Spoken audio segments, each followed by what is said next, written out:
Sveiki visi, su jumis aš Zita Baskienė ir konsultavimo centras Matrica.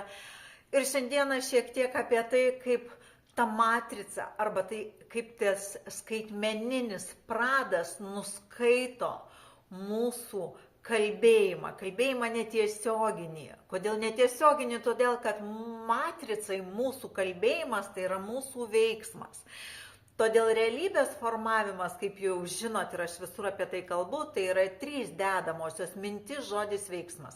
Ir tik veiksmas užbaigia realybės formavimą. Todėl matrica tik šitų 3 dedamųjų eigoje, pabaigoje mato jūsų žodį, arba tai jai yra jūsų žodis. Jūsų žodis yra iš 3 dedamųjų.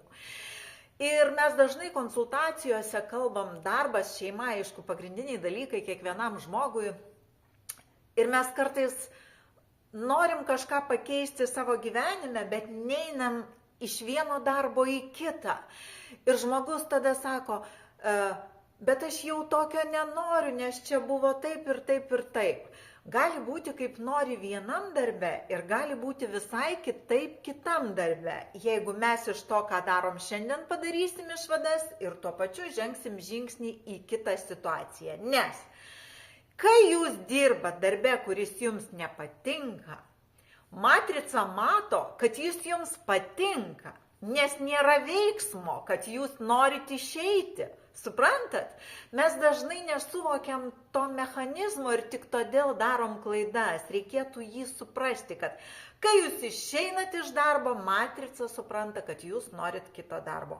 Kai jūs pateikėt savo CV arba aprašymą arba kažkokį prašymą į kitą darbą, matrica mato, kad jūs norite į šitą pusę eiti. Lygiai tas pats yra šeimose, jeigu mes gyvenam baisiuose santykiuose, matrica mato, kad mums jie patinka ir viskas. Todėl, kad pakeisti mes galim tik save, o kito niekaip. O jeigu jūs viską daro teisingai, tas kitas net nenori apie nieką girdėti, jūs neturit kitų šansų, kaip tik išeiti ir pabandyti dar kartą ir tik taip parodyti visatai, kad jums ta situacija nepatinka, nes kitaip matrica nemato.